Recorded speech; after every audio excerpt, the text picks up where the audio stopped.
नागपूर विधान भवनाच्या मुख्य प्रवेश गेटवर फडणवीसांच्या स्वागताचे बॅनर लागलेत। विधान भवनाच्या मुख्य प्रवेश गेटवर फडणवीसांचे अगदी मोठे पोस्टर्स लावले गेलेत। नागपूर शहरातील चौकाचौकात फडणवीसांचं अभिनंदन करणारे बॅनर्स लावलेले आहेत। आपण ही दृश्य बघतोय।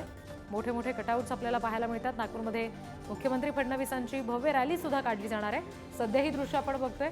भाजपचे ज्येष्ठ नेते नितीन गडकरी यांच्या समवेत देवेंद्र फडणवीस होते। त्याचबरोबर हे असे उंच उंच बॅनर्स लावले गेलेले आहेत।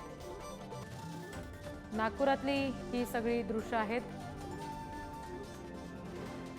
मोठे कटआउट्स फडणवीसांचे अभिनंदन करणारे लावलेले आहेत।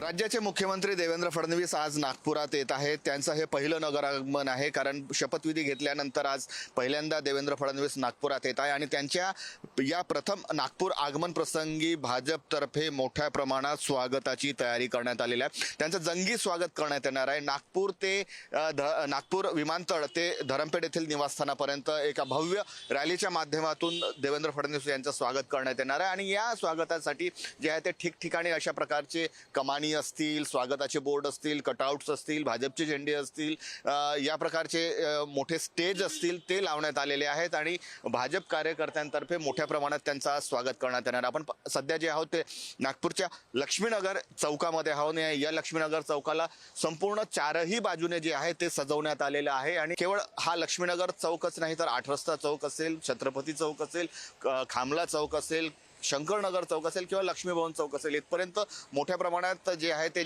रस्त्यावर स्वागताचे झेंडे, बॅनर्स, होर्डिंग्स लावण्यात आलेले आहेत आणि आपला लाडका मुख्यमंत्री देवाभाऊ यांच्या स्वागतासाठी जे आहे ते नागपूर सज्ज झालेलं आहे, कारण हे पहिलं नगर आगमन आहे। कर्मभूमीमध्ये हे पहिलं नगर आगमन होत असताना आपल्यातर्फे आपल्या देवाभाऊचं स्वागत करण्यासाठी कुठलीही कमी राहू नये याचा प्रयत्न पुरेपूर करताना दिसून येतोय। कॅमेरामन मंगेश हस्तकसह जितेंद्र शिंगाडे, पुढारी न्यूज, नागपूर।